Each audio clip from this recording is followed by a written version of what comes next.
साचनी जन्मनामार्थसार जयांनी सदावास नामात केला जयांच्या मुखी सर्वदा नाम कीर्ती नमस्कार या ब्रह्मचैतन्य मूर्ती सद्गुरुनाथ भगवान की जय।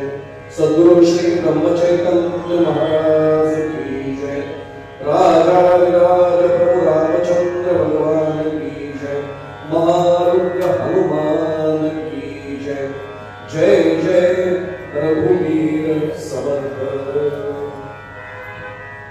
नामाच्या सहस्रवरी नावा या अवधारी सजूया संसारी कारजालो राजाधिराज प्रभु रामचंद्र भगवान की जय। सद्गुरु श्री ब्रह्मचैतन्य महाराज की जय।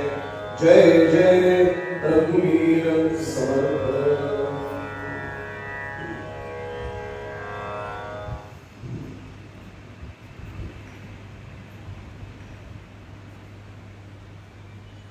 सद्गुरु श्री ब्रह्मचैतन्य महाराज यांच्या जन्मोत्सवानिमित्त आयोजण्यात आलेली ही प्रवचन सेवा आणि माझं परम भाग्य असं की तिसऱ्यांदा या सेवेसाठी मला येण्याचं भाग्य मिळालं आणि ही महाराजांचीच कृपा आहे। या सेवेला उपस्थित असणाऱ्या आपल्यासारख्या समस्त रामस्वरूप मायबाप श्रोत्यांचा प्रथम चरणस्पर्श करतो। कृतीने शक्य नसलं तरी मनाने भावनेने आपल्या सर्वांच्या चरणी साष्टांग प्रणिपात करतो। श्री महाराजांनाच प्रार्थना करतो की नेहमीप्रमाणेच आजची ही प्रवचन सेवा त्यांनी त्यांच्या चरणी रुजू करून घ्या।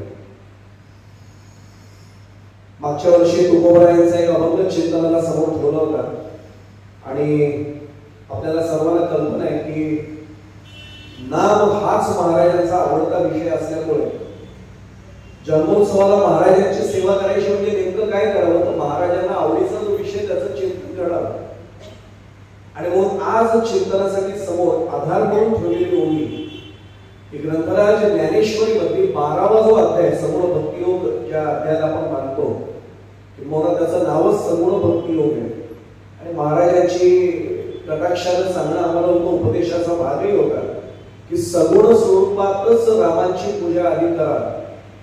समर्थांचाच अवतार म्हणजे महाराज आपल्याला सर्वांना कल्पना आहे। महारुद्रचे मारुती रामदास कधी माझीचे जागले रामदास जना उद्धराया पुन्हा प्राप्त होती नमस्कार या ब्रह्मचैतन्य मूर्ती। आमची सर्वांची श्रद्धा आहे की समर्थांनीच पुढचा अवतार घेतला आणि हा विषय निघाला म्हणून सांगतो महाराजांचा जन्मोत्सवाचे अवतार का घेतला तर अशी अवतारांची परंपरा जुनी आहे। भगवान गोपाल कृष्णांनी मध्य अष्टमीला जन्म घेतला होता। भगवद्गीतेच्या माध्यमातून धर्माची पुनर्स्थापना करण्यासाठी अर्जुनाला निमित्त केलं आणि जगाला उपदेश केला।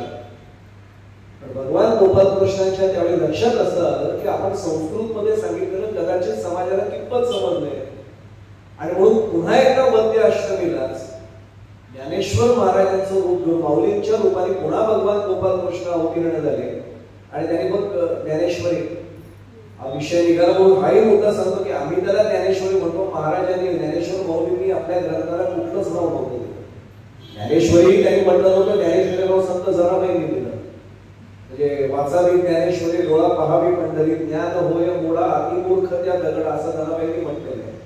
त्यामुळे त्यांनी स्वतःला नावच दिलेलं नव्हतं त्या ग्रंथाला। काही जण म्हणतात भावार्थ दीपिका आहे।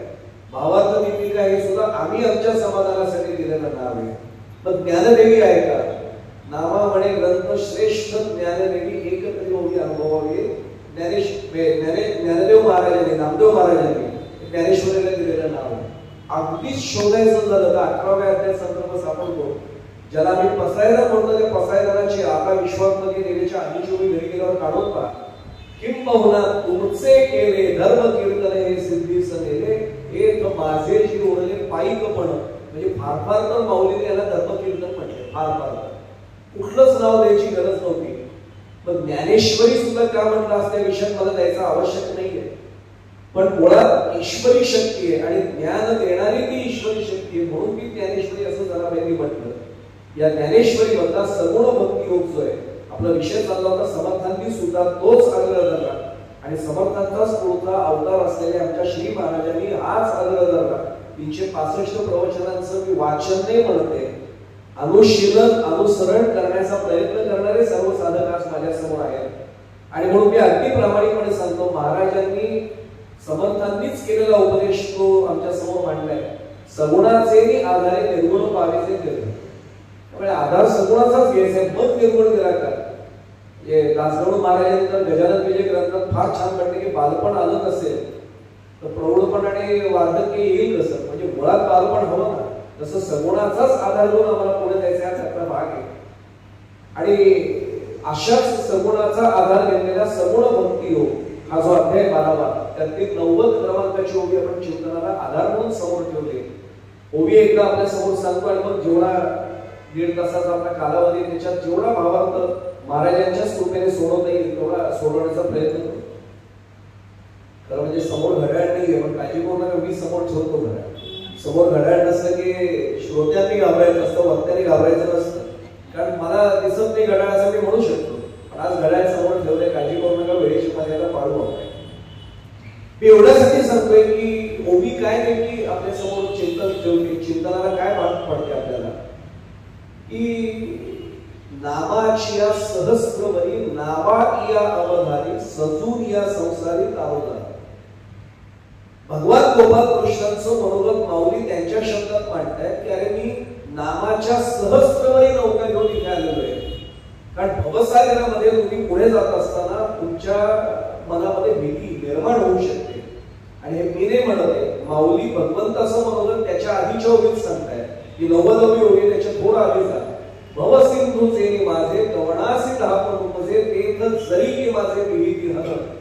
अरे पार्था, अरे धनंजया, अर्जुना, या भवसागरातून पुढे जाणारे माझे प्रिय भक्त जरी असले, ते गटांगळ्या खाणारे, ते घाबरणारे, म्हणून पिगा पांडवा मूर्तींचा मेळावा करून त्यांच्या गावात धावतो. आम्ही मूर्तींचा मेळावा करून धावतो. ज्याला जी मूर्ती हवी ना ती त्यांनी घ्या. दत्तगुरु आवडले दत्तगुरूंचं स्मरण करा, प्रभू रामचंद्र आवडले प्रभू रामचंद्रांचं करा, गोपालकृष्ण भगवंत आवडले गोपालकृष्णांचं करा.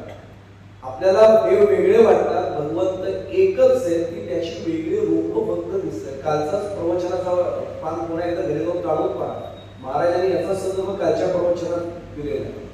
आता लक्षात येईल की आम्हाला सोयीच्या नौकेत का होईना बसायचंय. कुठली नौका आहे तर नामाची या सहस्रवरी नावा या अवधारी सजून या संसारी तारुदा. या संसारामध्ये तरुण जाण्यासाठी मी सहस्रवरी नौका घेऊन आलो. विष्णू सहस्रनाम एवढा एक संदर्भ दिला की आपल्या सर्वांच्या सहज लक्षात येईल. त्याची नावं कितीही असतील, ज्याचं नाव घेतो तो एकच आहे. नाव कुठलंही घ्या, मी एवढ्या नौका घेऊन आलोय, ज्या नौकेचं ज्याला प्रेम वाटेल त्या नौकेत त्यांनी बसा.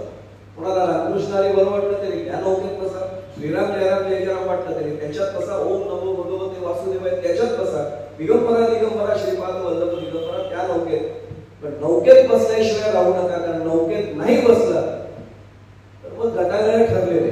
हा त्यातला अगदी साधा भाग आहे. आणि संसारी आलोय याचं कारण असं, ज्याला आपण संसार म्हणतो, मी हे त्या ओळीत शिरण्यापूर्वी पार्श्वभूमी फक्त त्या ओळीची स्पष्ट करतो. सजून या संसारी तारुदा. ज्याला आम्ही संसार म्हणतो त्याला अध्यात्म संसार म्हणत नाही. कोणाचं लग्न झालं की आपण लगेच सांगतो राजा राणीचा संसार सुखाचा होतो की नाही सुखाचा, तो सांगणार आहे त्याचा तरी झालाय का हा मोठा प्रश्न आहे. पण तो प्रपंच आहे. आणि मी पुढे जाण्यापुढे सांगू, लग्नामध्ये जाताना हे माझ्यावर फार कमी वेळ देणे नसतोच मी फारसा, पण जेव्हा कधी जायला मिळतो ना, मनात सगळ्यांच्या बघा ज्यांचा यांचा विवाह झाला त्यांच्या मनात आनंदाच्या उकळ्या फुटलेल्या असतात. मी अडकलो होतो, मला आता तू हो फळ आला. कारण सावधान म्हटल्यानंतर सावध झालेले फक्त समर्थ होते, बाकी अजून सावध नाही झालो. आम्ही अभिमानात जातो, 50 वर्ष झाली अजून नाही सावधानता आली. गंमत सोडून देतात ते. आणि काळजी करू नका, श्री महाराजांचं घर जर असेल, आपण ज्या घरात राहतो ते जर श्री महाराजांचं घर झालेलं असेल, मग प्रपंच सुद्धा लाभदायक ठरत नाही. मग तो सुद्धा शीतल छायेखाली चाललेला प्रपंच असतो आणि त्यातला साधा भाग. पण आपण जो करतोय तो प्रपंच आहे, आपण करतो तो संसार नाही, त्याला संसार म्हणत नाही. आणि प्रपंच का तर पंच विषयांचं प्रकर्षण, शब्द स्पर्श रूप रसगंध, 5 विषयांचं म्हणजे पंच विषयांचं प्रकर्षण जिथे सेवन चालतं तो प्रपंच आहे. आम्ही तेच करतोय. आणि आपल्याला कशाला बोलू, प्रवचन सेवा संपल्यानंतर काही जण भेटतात, छान झाला बुवा, बुवाचं एकदा बटन तुटायची वेळ आहे. छातीच फुटते शब्दाने एका बोलतो बुवा, जरा कशाला प्रपंचाबद्दल बोलावं आणि विषयांबद्दल बोलावं, बाकी सगळं सोडून देऊ आपण. याला प्रपंच म्हणतात. आणि सजून या संसारी तारून लागलो जेव्हा नामाची नौका घेऊन माऊली म्हणतायत, खरं तर भगवान गोपाल कृष्णच म्हणतायत, हा कुठला संसार आहे? संसारंती यस्मिन् भूतानि, तो संसार आहे. पुनरपि जननम पुनरपि मरणम पुनरपि जननी जठरे शयनम, इह संसार. खरं दुसरे कृपया पाहे पाहे होणारे भज गोविंदम भज गोविंदम भज गोविंदम. माझ्याकडे बघा पूर्ण मते समर्थांनी आचार्यांनी म्हणते, श्रीमद आद्य शंकराचार्य पूर्ण मती, तू आता तरी सावध हो आणि जरा चांगला विचार करायला शिक. हा त्यातला एक साधा भाग आहे. अशा संसारामध्ये म्हणजे पुन्हा पुन्हा येणं जाणं आमचं ठरलेलंच आहे. आणि प्रामाणिकपणे सांगतो, आम्ही नेमकी ही व्यवस्था करूनच या जगाचं घडवून देतो. त्याचा समारोपाकडे आल्यानंतर सांगतेकडे आल्यानंतर चिंतन करेल की सजून या संसारी का नेमकं म्हणाले. आपण थेट नामाच्या नौकेतच आता बसायला सुरुवात केली. अडचण काय ती सांगतो, महाराजांचा जन्मोत्सव म्हणून सांगतो, आपण सगळे भाग्यवान आहोत की आपण अनुग्रह घेतलेला आहे. फार चुकीचं वाक्य आपण वापरतो, मी गुरु केले. आपण कोण गुरु करणार आहे? आपलं भाग्य की गुरुंनी आपल्याला शिष्यत्व बहाल केले. आपण कोण गुरु करणार आहे? आपल्याला ज्या अर्थी गुरुंचा अनुग्रह मिळाला, आणि गुरु या शब्दाचा अर्थही कळणं सोपं आहे. आपण त्यांच्या समोर उभं राहिल्यानंतर सर्व बाबतीत लहान म्हणजे लघु होत अशी जाणीव होते, ते आपल्यासाठी गुरु असतात. एक. आणि ते अनुग्रह देतात म्हणजे नेमकं काय करतात? या ब्रह्मापेक्षा, काही ब्रह्मसत्य जगत विद्या आचार्यांचा संदेश आहे, या ब्रह्मापेक्षा तू अणुमात्रही वेगळा नाहीस. असं शाब्दिक नव्हे, अनुभूतीच्या पातळीवर जे मला जाणीव करून देतात ना, ते माझा अनुग्रह देणारे माझे गुरु असतात. हा त्यातला अगदी भाग आहे. आणि म्हणून ज्यांनी ज्यांनी अनुग्रह घेतलेला आहे, गोंदवल्यात कीर्तन सेवा करताना साखरे काका आम्ही हात जोडून त्या गादीवरनं सांगत असतो समाधी मंदिरात, की इथे बसलेल्यांपैकी ज्यांचा अनुग्रह झालेला नाहीये, आम्हाला आनंद मिळालाय, तो तुम्हाला मिळू दे, अनुग्रह घेतल्याशिवाय राहू नका. आणि एक सांगू, काही जणांचे गुरु वेगळे असते, सगळ्यांचे गुरु हेच असते असं नाहीये. इथे अनेक श्रोते असे असतील की वेगळे गुरु दिसायला व्यक्ती म्हणून वेगळे असते. गुरु ही व्यक्ती नव्हे, गुरु ही शक्ती आहे, गुरु हे तत्व आहे. त्यामुळे अनुग्रह घेतल्याशिवाय नावेत बसायचा प्रयत्न केला. मी सांगू, गाडी चालवायची असेल तर ड्रायव्हिंग लायसन्स लागतं की नाही? तसं नाम घेता येतं मला, पण जर लायसन्स हवं असेल ना तर अनुग्रह आवश्यक. फार वेगळा आहे सांगतोय. लायसन्स असलं की पोलिसांनी अडवलं दाखवतो माणूस लायसन्स आहे, लगेच सांगता येतं. आता पोलिसांसमोर उभं राहायला लागलं तर सोडून द्या, ते डिजिटल युगात वावरतो आपण. काही गडबड केली तर ई चालन घरी डायरेक्ट येते किंवा बँकेतनं अकाउंट मध्ये तुमच्या कट होऊन मोकळं होतं, ते सोडून द्या. आपलं हे आधीच होत होतं बरं का. चित्रगुप्ताच्या दरबारामध्ये आपलं ई चलन केव्हाच कटत होतं. फक्त आपल्याला तिथे गेल्यावर कळतं, महाराजांनी सावध केले की तिथलं चलन कटू नये. असं वाटत असेल, नामरूपी नौकेत बस आणि नाम घ्यायला सुरुवात करा. त्यातला एक साधा भाग. माझा विषय असा ठरलाय की नामरूपीत नौकेत तर बसायचंय, पण अनुग्रह घेऊन बसणं हे सर्वात चांगलं. मला एक साधा प्रश्न विचारायचा आहे. 13 अक्षरी मंत्र आहेत, ज्यांच्या मोरोपंतांनी फार छान त्याचं वर्णन केले. आहेत मंत्र पुष्कळ, आहेत मंत्र पुष्कळ, काय करावे सुमंत्र ते राहो. आपण सगळे व्यासपीठ श्रोत्यांकडून सांगतो, शब्दांची गप्पा मोरोपंतांची आहे. शेवटी काय करावे सुमंत्र, सगळे मंत्र सुमंत्रच येतो. मंत्रम अक्षरम नास्ती नास्ती मूल मनोषदम याचं सुभाषितकार सांगतात. एकही अक्षर असं नाही की त्याचा मंत्र नाही होऊ शकत, सगळे सुमंत्रच आहेत. पण काय करावे सुमंत्र ते राहो, ते राहो एवढंच फोड लक्षात ठेवा. पण मंत्रात मंत्र उत्तम, श्रीपासुरी जात वर्ण 13 ओ, ते राहो. आणि आता 13 ओ. मग श्रीराम जय राम जय राम जोडाक्षर आहे का या मंत्रात? नाहीये. हा मंत्र मला माहित नव्हता का? माहिती होता. मी आधी म्हटलं नव्हतं का? कधी म्हटलं होतं. पण आपण अनलायसन्स ड्रायव्हिंग करतो. लायसन्स घेऊन ड्रायव्हिंग केलं ना की मग पोलीस अडवण्याची भीती नाही. ते लायसन्स म्हणजे तो अनुग्रह आहे. आणि एक सांगू आपल्याला, अनुग्रह एवढ्यासाठी आवश्यक आहे. नाम साधना सुरू झाली. मी गेल्या वर्षी एक वेगळा विषय मांडला होता. गेल्या वर्षी अनेक श्रोते मला चेहऱ्याने आजही दिसत आहेत. गेल्या वर्षी आपण वेगळ्या मार्गाचं एक चिंतन केलं होतं. आज थोडा धोक्याचा इशारा देतो. नाम साधना सद्गुरूंच्या कृपेने सुरू राहते, पण काही वेळा या नाम साधनेचा सुद्धा अहंकार जागा होतो. म्हणजे आम्ही सहज म्हणून जातो सकाळी 3 माळा केल्याशिवाय पाणी सुद्धा पित नाही आपण. हे वाक्य आलं की ओळखायचं, गडबड सुरू झाली आहे आणि मग सहज विचार करायचा गुरुंना काय वाटत असेल आपल्याला. 5 माळा झाल्याशिवाय उंबरड्याच्या बाहेर पाऊल टाकत नाही आपण. मुळामध्ये एक वाक्य सांगू, आपली साधना दुसऱ्याला सांगण्याचं वाटतं याच्यात दंभ आलाच म्हणून ओळखायचं. गुरुंपासून लपवू नये, गुरु भगिनींपासून सुद्धा करत लपवू नये. कारण एकमेकांच्या अनुभवाने कदाचित प्रेरणा मिळू शकते, जरूर सांगावं. पण उगाच आले पाहुणे जरा आमच्या घरामध्ये साधनेच आहे, सगळं नामसाधनेचं वातावरण आहे, सगळेजण 3-3 माळा करतात जप, मगच आमचा दिवस सुरू होतो. काय सांगण्याची आवश्यकता आहे? मला ते सांगावं असं वाटतंय, याचा अर्थ माझ्या मनात कुठेतरी दंभाने प्रवेश केलाय.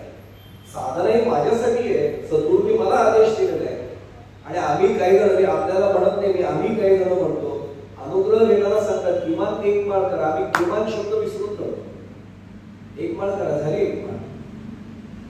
एक वेळ अशी आली पाहिजे किती माळा झाल्यात नाही हेही कळलं नाही पाहिजे. महाराजांचं वाक्य सांगू आपल्याला, श्री महाराज म्हणायचे, अरे माळ घेऊन जप सुरू करा. एक वेळ अशी आली पाहिजे आता ती माळ कधी गळून पडली कळलं नाही पाहिजे.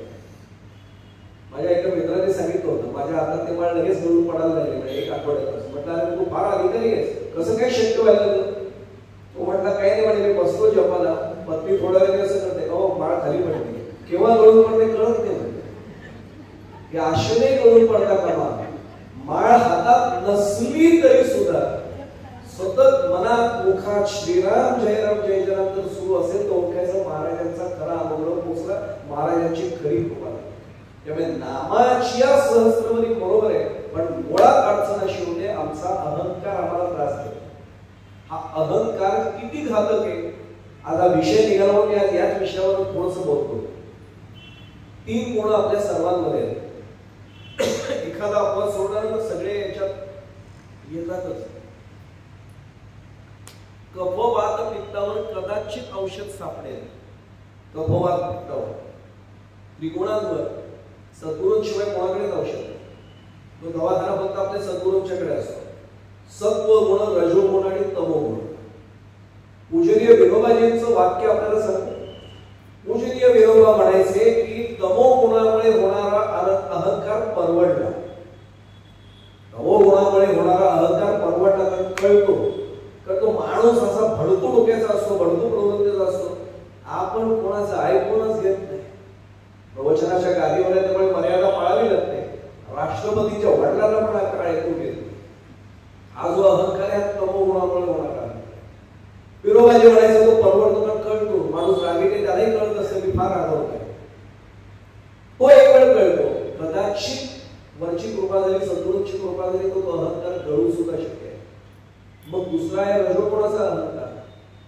हा सुद्धा काही वेळा कळतो. ते कसं उदाहरण सांगतो. उत्सव समजा असेल आणि समजा साखरे काकांनी सांगितलं की अरे ही व्यवस्था म्हणा, आणि मी जर पुढे गेलो, साखरे काका त्यांना काय सांगतात, त्यांना येत नाही, मी आहे ना, मला सांगा, मीच सांगलं तरी ओळखायचं. हा रजोगुणात येणारा अहंकार आहे. रजोगुण माणसाला स्वस्त बसूच देतो. 365 प्रवचनांचा मी पुन्हा संदर्भ देतो. आपण सगळेजण सतत त्याचा अनुकरण अनुशीलन करण्याचा प्रयत्न करत असतो. महाराजांचं काय वाक्य आहे? महाराज म्हटले अध्यात्मात आपण पुढे गेल्याची एक सारी गुण आहे की काही करावंसच वाटतं नाही पाहिजे. वाटतं आम्हाला असं नाही ना वाटत. अहो नाम घ्यायला सांगितले पडतंय, पण आपल्याला तरी वाटतं फक्त नाम घेऊन कसं काय होणार. मग मी विष्णू सहस्त्रनाम पण सुरू करू का? मग थोड्या दिवसांनी वाटायला लागतं मग मी भगवद्गीतेचं पठण रोज करू का? मग वाटायला लागतं नाही मी भागवताचं कुठंतरी, मग त्याचे कमी पडायला. यज्ञ करायला घेऊन घरामध्ये 3-4 वेळा यज्ञ जर झाला वर्षात तर बरं असतं असं म्हणतात. येतानाच आमचा विषय निघाला. महाराज स्वतः अवतारात असताना एका शिष्याने प्रश्न विचारला होता. खरं तर काय भाग्यवान असलेलं महाराज प्रत्यक्ष होते समोर, आपल्या समोरही महाराज आहेच बरं का. महाराजांचं वाक्य समोर, जेथे नाम तेथे माझे प्राण ही सांभाळावी कोण. त्यामुळे नाम आपण मनापासून घेत असू तर महाराज तिथे आहेच. आत्ताही महाराज इथे आहे, काय काळजी सोडू नका, 100% महाराज. पण आपल्याला पुढे जाताना सांगतो की त्यांनी प्रश्न विचारला, महाराज आता आलोय गोंदवल्यामध्ये, इथून पंढरपूर जवळ आहे, तुळजापूर जवळ आहे आणि अक्कलकोट जवळ आहे, आधी कुठलं स्थान करू? महाराज फक्त हसले, एवढंच म्हटले, इथे येऊन अजून समाधान झालं नाही का रे, अजून कुठे जावंसं वाटतंय. आम्ही गमतीत नेहमी सांगतो की किती वर्ष आम्ही ऐकलं, सर्व ही तीर्थे घडली आम्हा आदी करून काशी. जर सद्गुरूंना प्रदक्षिणा घातल्यानंतर सुद्धा मला इथे जावं तिथे जावं वाटतंय, याचा अर्थ ओळखायचं रजोगुण अजून पक्का झालाय, हे करू ते करू, काही करावंसच नाही वाटलं पाहिजे, याचा चुकीचा अर्थ नाही घ्यायचा बरं का. अरे हल्ली जॉब नाही करत, महाराजांनी सांगितलं की करावंसच नाही वाटतं की अध्यात्मच केलं, हा नाही त्याचा अर्थ घ्यायचा. नामाशिवाय आता मला काही नको, बस हे वाटलं संपला विषय. म्हणजे अगदी मोकळेपणाने सांगतो, मला असंच करावं असं वाटतं, तसंच करावं असं वाटतं, जोपर्यंत जागा आहे त्याला रजोगुणाचा अहंकार म्हणतात. आणि आपण सांगतो सुद्धा बघा, अहो पूजेच्या बाबतीत चांगली भावना असते बरं का, मी कोणावर टीका नाही करते, पण माणूस पटकन म्हणतो आमच्या घरात बाकी कोणाला पूजा जमतच नाही, आपण केली की बघा पूजा लगेच फरक कळतो, ओळखायचं रजोगुणाचा अहंकार आलाच. आणि घराघरातला संवाद आहे, तुम्ही वाईट वाटून घेऊ नका, आमच्या घराचाही अपवाद आहे, तुमच्याही घराचा अपवाद आहे. माझ्यासारखी पूजा जमतच नाही हो कोणाला, वाटलं की ओळखायचं. अहंकार रजोगुणाचा आलाच. हाही अहंकार विनोबाजी म्हणतात कदाचित जाईल तर सद्गुरूंची कृपा झाली तर. सर्वात धोकादायक अहंकार आहे विनोबाजी सांगायचे, आणि यासाठी आपण महाराजांच्या जन्मोत्सवाला समोर बसलोय. तो आहे सत्वगुणाचा अहंकार. तो का धोकादायक आहे, तो असल्याची जाणीवच होत नाही, कळतच नाही, कळतच नाही. आणि मग विनोबाजी एक छान दृष्टांत द्यायचे, मला तो फार आवडतो दृष्टांत. विनोबाजी असं म्हणायचे की कंदील असतो ना, मी नेहमी हा इंदोरला पण काका दृष्टांत दिला होता, मी त्यांना म्हटलं इंदोरला की आता कंदील जुन्या पिढीतल्या लोकांना माहिती, आता जनरेटर आणि इन्व्हर्टर घरात आल्यामुळे कंदील माहितीच नाही लोकांना. आमचं लहानपणच कंदिलामध्ये गेलं, त्यामुळे कंदील माहिती होता.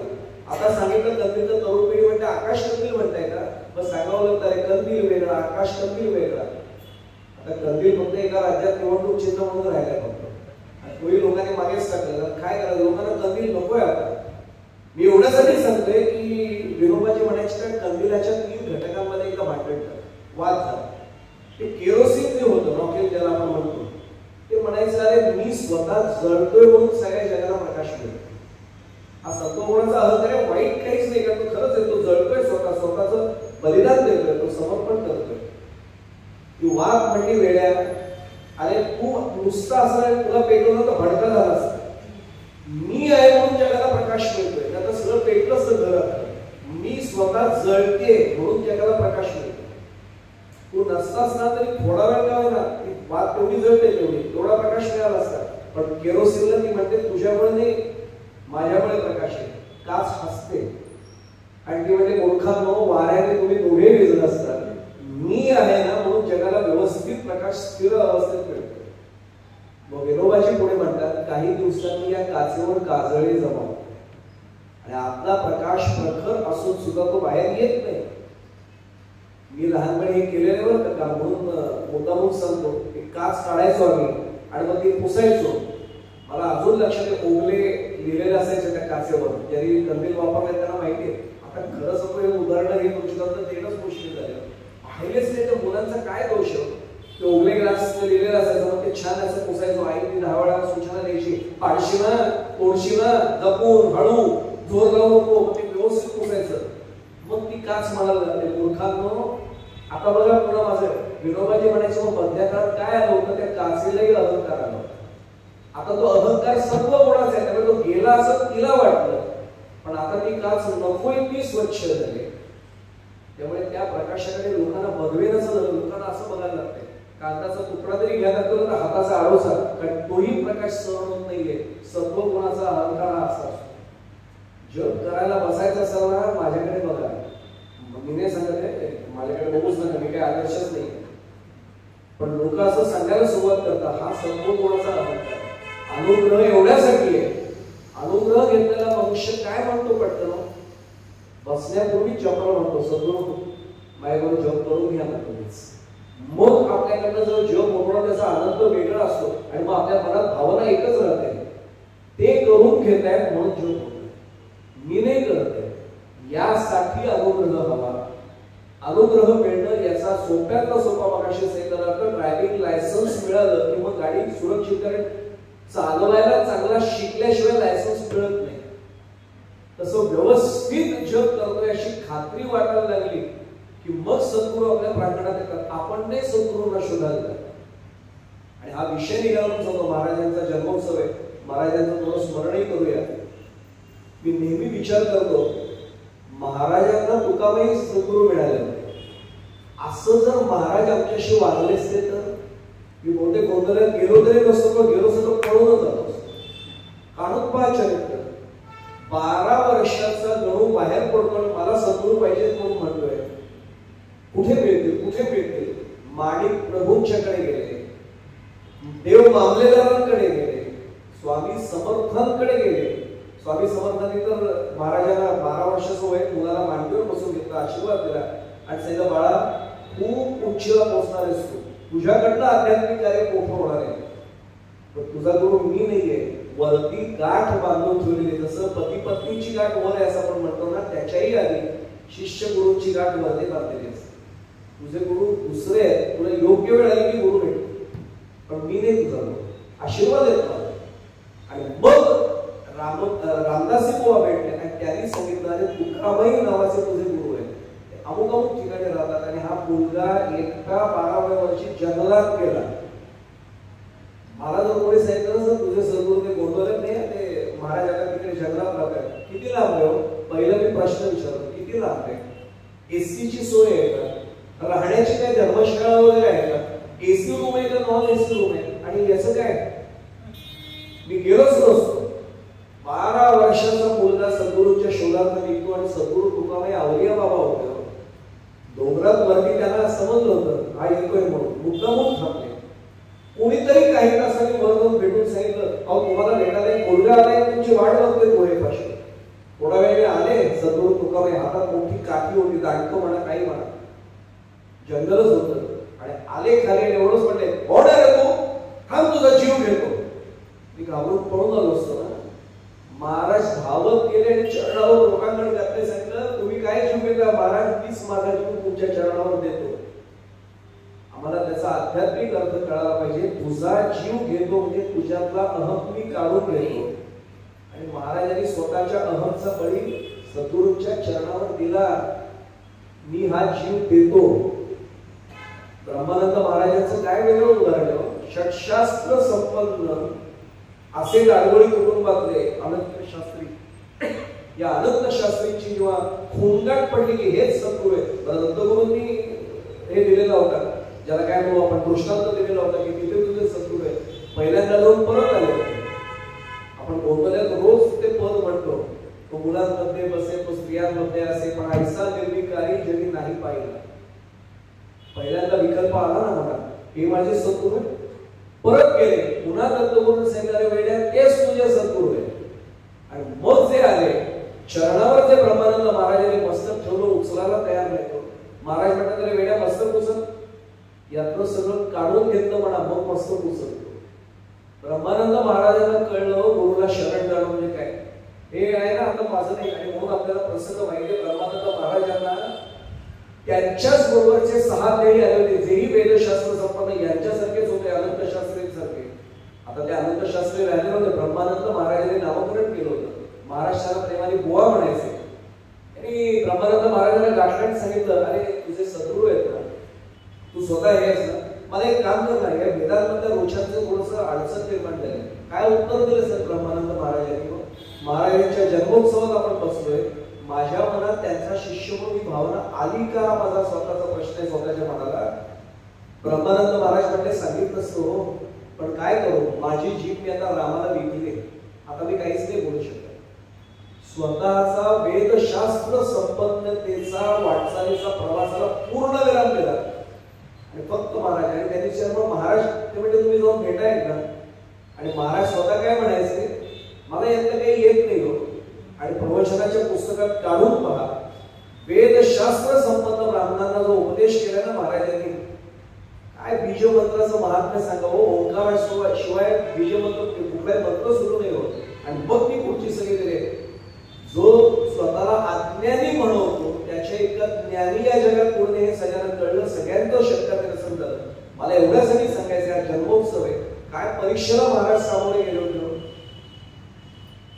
अनुग्रह व्हायचा होता आणि एवढंच सांगितलं महाराजांना, तुका माहिती लहान होता, कोणाकोणाचा तो 12 वर्षाचा वय, डोह होता, अरे उडी मार. एक क्षणाचा विचार नाही केला किती खोल आहे. मी विचारलं सर मला काय गाळ नाही ना, खोल नाही ना, मारते उडी मार म्हणलं, उडी मारली. 2-2.5 तास झाले, मुलगा बाहेरच नाही. आणि यांनी सुद्धाच तुका माहिती अवलिया बाबाच होते, रडण्याचं नाटक केलं, घाबरलं. कोणाचा मुलगा होतो तो आला नाही वरती, बघा जरा गावकरी शोधताय. महाराज सापडलेले तो तुका बाई शांत होते, हसल्याने एवढे म्हणले बाळा वरती येणार आहे. पटकन महाराज बाहेर आले, नमस्कार केला. महाराजांनी सगळ्यांसमोर एवढंच विचारलं तुका माहिती आपल्या महाराजांना, श्री महाराजांना, काय बाळा वरती नाही आलास, तुम्ही गुरुजी आज्ञा काय केली ती उडी मार. उडी मारून वर ये नव्हतं म्हटलं. या परीक्षेला मी सामोरं गेलोच तो. माझा साधा प्रश्न, उडी मार म्हटलं मी आधी 10 प्रश्न विचारले असते. त्याला संस्कृत तज्ञ बसल्या तिथे स्वतः शिक्षिका, अविचारेण तत्कार्य. सद्गुरूंना एकदा शरण गेलं ना, आपली बुद्धी नाही वापरायची. आता त्यांनी सांगितलं त्याच्याप्रमाणे कार्य केलं, संपला विषय. त्याच वेळी अनुग्रह पोचला असं म्हणते. महाराजांनी माझी अशी परीक्षा पाहिली का, मी एक साधा प्रश्न विचारून अनुग्रह घेताना प्रत्येकाने महाराजांसमोर काय कबुली जबाब दिलेलं असतं, एक माळ किमान करेल. एखाद दिवस जरी आला असेल, म्हणजे जे डाएट वगैरे करतात त्यांना चीट डे म्हणून एक परवानगी असते ना, आपल्या आयुष्यात किमान 2-3 दिवस चीट डे येऊन गेले ना, राहायला काय करणार नाही. जप खरं म्हणजे जपाला कुठलीच बंधनं नाही येतो नामसाधना. अशौच अवस्था, शौच अवस्था नाही. स्मशानात उभं राहून सुद्धा जप चालू ठेवता येतो, कारण तिथे असलेली देवता आहे भगवान शंकर, तिचा आज जप सुरू आहे. अंघोळ झालेली नसली तरी जप करता येतो. महाराजांना प्रत्यक्ष अवतारात असताना एकाने सांगितलं होतं, फार मोठा उद्योजक होता, महाराज मला तुमचा मार्ग खूप आवडलाय, पण माझी अडचण अशी आहे, मला कामं भरपूर असतात, ते जपमाळ वगैरे. महाराज म्हणले स्नान रोज करतात. काय विचारता म्हणजे करतो ना, मग स्नान करताना काय ऑफिसची कामं सांभाळतात का, कंपनीची कामं नाही ना म्हणे. अंगावर एक तांब्या पाणी घेतलं की श्रीराम जयराम जय जयराम सुरू करा. कपडे घाल्यानंतर तुम्हाला कोणी भेटायला येतं तर नाही ना, इथपर्यंत जप सुरू ठेवा. 3 माळा झालेल्या असते तुम्हाला. ऐसा गुरु मिळणे भाग्य असेल. काय सोपा मार्ग दिला याच्यापेक्षा. आणि एक सांगू, हे सुरुवातीला असतं बरं का, पहिली माळ हातात घेतात, एकदा ती गोडी लागली ना, या असं वाटतं नको थांबायला, अजून करूया थोडं, अजून करूया थोडं. हे ज्याचा त्याने अनुभव स्वतःच्या मनाला विचार थांबवसच नाही वाटत. हा तिथला भाग एक साधा आहे. त्यामुळे रजोगुण सुद्धा त्रासदायक करतो, म्हणून अनुग्रह महत्वाचा आहे. अनुग्रह घेतल्यानंतर नौकेत बसल्यानंतर खूप वेगळा होतो. आपण शब्द वापरलाय की संसारामध्ये, या भवसागरात हा संसार, पण त्याला समर्थ पूर्वीचा होता. समर्थांची ओळी आपल्याला दाखवतात, ते काढून पहा. संसार म्हणजे महापूर माझी जलचरे अपार. कुठले जलचरे, देवमासा, शार्क, ऑक्टोपस हे नाही आहेत. तिथे मासा एवढाच आहे. हे सगळे पंचविषय षटविकार खायला बसलेला आपल्याला, आणि याच्यातून आपल्याला पुढे जायचंय. नौकेत बसल्यानंतर सोपं आहे ना, नौकेला नाही ते खायला येत, आपण पोहत असू तर ते खायला येते. म्हणून नावाच्या नौकेत बसा असा तो मौलींचा आग्रह आहे. पण कशामध्ये, नामाची या सहस्त्रवरी नावा या अवधारी सजून या संसारी तावला. मी सांगितलं ना, ज्याला संसार आपण म्हणतो तो खरा प्रपंच आहे. आता काही जण गोंधळलेल्या गेल्यानंतरचा अनुभव प्रत्येकाने मला दाखवा, प्रत्येकाने. त्या आवारात आपण असतो ना, तोपर्यंत असा निर्धार असतो ना, नामस्मरणाशिवाय काहीच नाही करायचं. बस व्यर्थ जीवन आहे. काय नाही, व्यवसायात काय ठेवले, काय प्रपंचात ठेवले. खरं म्हणजे ना, आता घरी गेल्यानंतर नामस्मरणाशिवाय काही करायचंच नाही. तिथे असताना निश्चय पक्का असतो. गेट नंबर 1 किंवा 2 मधून आपण जेव्हा बाहेर पडतो ना, मग पहिला विचार सुरू होतो, एसटी मिळेल का.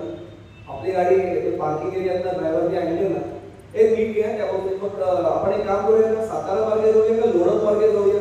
हे सगळे सुरुवात झाले ना, मग श्रीराम मिसळ आठवायला लागते. मी काय म्हटलं, आपल्या लक्षात आलं असेल, इथे मिसळ खूप छान मिळते. कोल्हापूरला गेल्यानंतर चपलाच जर मी घेत बसलो कोल्हापूरच्या, अंबाबाईचं दर्शन घडलं का चपलांचं दर्शन घडलं, हा प्रश्न मी मनाला विचारायला पाहिजे. ज्या ज्या तीर्थक्षेत्राला आपण जातो ना, तिथे खरेदीचाच विचार केला मला. इथे गडबड सुरू होते. फार मोठा अधिकार असलेले अनेक सद्गुरू सुद्धा इथे गडबड करतात. मग अनेकांना असं वाटतं त्या गोंधळेच्या आवारात आत असताना महाराज कुठलाच प्रपंचात पडलो, लग्नच नसतं झालं तर बरं झालं असतं. आणि खरं सांगू, शादी के लिए तो जो भी खाए वो भी पछताए और न खाए वो भी पछताए. आता आपण खाऊन पसतवले, काही जण न खाऊन पसतवले, पण खाल्लंय ना, मग आपल्याला तिथे असताना वाटत लागतं थोडी आहे प्रपंच, बस आता नामस्मरणाशिवाय काहीच करायचं. एवढं सोपं आहे तो प्रपंच सोडणं. माझ्या आठवडे बोलता बोलता म्हणून आवडीचा दृष्टांत सांगतो, एवढं सोपं नाही ना प्रपंच सोडणं. प्रत्येकाला वाटतं सोनिया प्रपंच. एका माणसाचा अनुभव नेहमी समजून जुन्याकाळची गोष्ट आहे. कंपनीमध्ये होता का आणि कंपनीचा तो सायरन वाजतो का शिफ्ट संपल्यानंतर, तो सायरन वाजल्यावर सगळे घरी पडायचे बरोबर. याला बराबर घरी जायची इच्छाच होईल. हा असा खरडत पाय टाकल्यासारखा त्याचा, बाकी सगळे बराबर घरी कधी पोहोचतो. हा जायचा नाही. मित्राच्या बरोबर लक्षात आहे काहीतरी गडबड, याला घरी जाण्याची ओढच नाही राहिली. काय गडबड असेल, काय करावं नेमकं, हा प्रश्न त्यांनी एकदा याला थांबवून विचारला. त्याने ओढव करतो, जाऊ दे असं काही नाही म्हणतो, कंटाळले जमलेच हो, कमलेच म्हणतो. रोज काम करत असताना उत्साह असतो, घरी निघताना कसा जमतोस. शेवटी त्याने एक वाक्य वापरलं, खरा मित्र आहे का रे तुझा. कारण माणूस खऱ्या मित्रापासून काही लपवत नाही. कोणाला काय प्रश्न विचारतो, खरा मित्र म्हणजे माझ्या जीवनात मित्र आहेस म्हणत. त्यांनी सांगितलं हो, मग मला खरं काय कसं तर मी माझे खरा मित्र आहेस. माझं भाग्यवान का दोन माझे वर्गमित्र इथे आहेत सभागृहात. त्यामुळे अगदी महाराजांच्यामुळे मला दोन वर्गमित्र जुने इथे पुन्हा मिळाले, इथे भेट झाली. आणि त्यांनी सांगितलं सांग, काळजी करू नका, समस्या माझी नाही, त्या दृष्टांतातल्या मित्राची. तर तुम्हाला वाटेल मी यांच्यापैकी कोणाला सांगितलं तर काय हा दृष्टांत. त्यांनी सांगितलं अरे काय सांगू, बायको फार कटकट करणारी आहे म्हणे, घरी जाऊच नाही असं वाटतं. कंपनीमध्ये 2 शिफ्ट लागले लागोपाठ तरी एक वेळ चालेल, पण घरी जाऊ नये असं वाटतं. अरे एवढं काय म्हणजे प्रत्येकाच्या घरी घरोघरी म्हणजे तुला माहित नाही. अरे दरवाजा उघडल्यापासून जी कटकट सुरू झाली कपाळाला आली, आलात काय बसा. पाणी असं आपण ठेवलं जातं, चहाचा कप असा ठेवतात की निम्मा बशीत निम्मा टेबलावर जातो. भाकरी वाढली ना पाण्यात, गिळा एकट्याचे गिळा, त्यासाठी त्याला घरी जेवायची पण इच्छा नाही रात्री म्हणे. तो म्हणतो मित्र एवढंच, तो म्हणला एवढंच, अरे हेच खूप आहे म्हणला. तो म्हणला मूर्ख आहेस, इतके दिवस सांगितलं नाहीस म्हणला, तुला युक्ती देतो म्हणे. एवढं तुझ्याकडे युक्ती आहे म्हणला, अनुभवातली युक्ती देतो. एवढं ते त्यांनी एवढंच सांगितलं, एक सोपी युक्ती अशी आहे, आज घरी गेल्यानंतर जर पत्नीने कटकट केली, अरे रोजच करते आज काय केली की तिच्या डबल आवाज चढवायचा. तो म्हणला हा उपाय सोडून दुसरा कुठला असला. 20 वर्षात माझा आवाजच कधी वर नाही गेला, आज जाऊ दे आवाज वर घालवायचा. आणि आवाज केल्यानंतर चढवून सांगायचं, याद राख आता जर मोठ्या आवाजात बोललीस ना, हा प्रपंच खड्ड्यात गेला, सोडला प्रपंच, संन्यास घेऊन निघून जाईल. तो म्हणला अरे वेळ आहेस म्हणे, बायको लगेच सांगेल जाय, कटकटच झाली तुमची, नाही सांगणार. आणि सांगितलं तर माझ्या घरी एक खोली तुला दिली आणि मी बहिणींना पाया करून सांगितली याला घ्या घरात, बहिणी माझं नक्की आहे. हा म्हटला बघा माझी पंचायत, अजिबात पंचायत होणार करीन. आणि हा घरी आला, धाडस तरी होईल. 20 वर्षाची काढली होती त्यांनी. पायरी अशी खरडत चालला, नेहमीच्या सवयीप्रमाणे कडीला हात लावला. त्यावेळी काही डोर वगैरे नव्हते. हात असा खरखर कापायला लागला. त्यांनी सांगितलं होतं गेल्यापासून आवाज चढवायचा. असं कडी उचलली सोडले नको म्हटलं, पण हे पुन्हा मित्राचा चेहरा आठवला. म्हणलं रोजच झालंय, वाघ म्हटलं तरी खातोय, वाघोबा म्हटलं तरी खातोय, आता वाघ्या म्हणाच म्हणतोय. ती घेतली त्यांनी कडी, खडखड जोरात ठोकली. ही आली जोरात. समजत नाही तुम्हाला घरात रिकामी टेकली असं दरवाजा ठोकतात का, फोडायचा विचार आहे का. हा गर्भगणितच झाला. मी पुढे जाण्यापूर्वी सांगतो, राम गणेश गडकरींचं छान वाक्य भावबंधन नाटकात, की मुलूक मैदान तोफेमुळे त्याच्या आवाजामुळे अनेक गर्भिणींचे गर्भपात झाले असं इतिहासात मी वाचलं होतं. पण आमच्या घरात आहे मुलूक मैदान तोफेमुळे माझ्यासारखा पुरुषासारखा पुरुषही गर्भगणित होतो. काय भाषा प्रभू म्हणतात त्यांना, काय भाषा असेल विचार करा. हा आधी थरथरायला लागला, याला वाटतं काय होतंय कोण असतो. पण यांनी तरी सांगितलं नाही आता काय व्हायचं ते होऊ दे. यांनी लगेच सांगितलं काय पहिला तिने आवाजच ऐकला नव्हता कधी. माझ्याशी बोलतोय, तुझ्याशीच बोलतोय म्हणजे आवाज खाली नाही करणार तुम्हाला कळत नाही. आणि यांनी शेवटी धमकी देऊन मोकळा झाला. तुला कळत नाही, आता जर कटकट केलीस आणि आवाज वाढवलास, खड्ड्यात केला प्रपंच सोडून केला, मी चाललो संन्यास घेऊन. काय चमत्कार झालं, आवाजच बदलला. काय एवढे लगेच रागवायचं, एवढंसं बोललं तर लगेच राग यायला हवा का? होतं तसं भांडायला घरात लागतच. हा बघतोय कोण बोलतोय, लक्ष तर बायकोच बोलते. असा आवाज तरी 20 वर्षात ऐकलाच नव्हता महाराष्ट्रात. आणि मग शेवटी लक्षात आलं की बायकोचा आवाज बदलले म्हणजे उपयोग झालाय, गैरकोण झाला. चहा ठेवलं आणि ते पण रागवू नका आणि प्रपंच सोडण्याची भाषा नका करू. संन्यास वगैरे कशाला घ्यायचं लगेच. होतं असं कधी कधी. मित्राचा चेहरा आठवतोय, मनात त्याला साष्टांग दंडवत घालतोय. मित्रा, तुझ्यामुळे एवढा चांगला फायदा झाला हो. चहा पहिल्यांदा कप भरून मिळाला, गरम मिळाला, चहाचे गोड घेतोय, भाकरी बरोबर चांगली चटणी कांदा सगळं यायला लागलं. 3 महिने छान गेले. रोज मित्राला जाऊन कंपनीत पाया पडायचा. मित्रा, तुझ्यामुळे संसार सुधारला. मित्रा, तुझ्यामुळे संसार सुधारला. प्रपंच नाही सोडायला लागला. याला जसा मित्र होता त्याला मैत्रीण नव्हती, तिला मैत्रीण नव्हती असं वाटतं का? तिलाही मैत्रीण होती.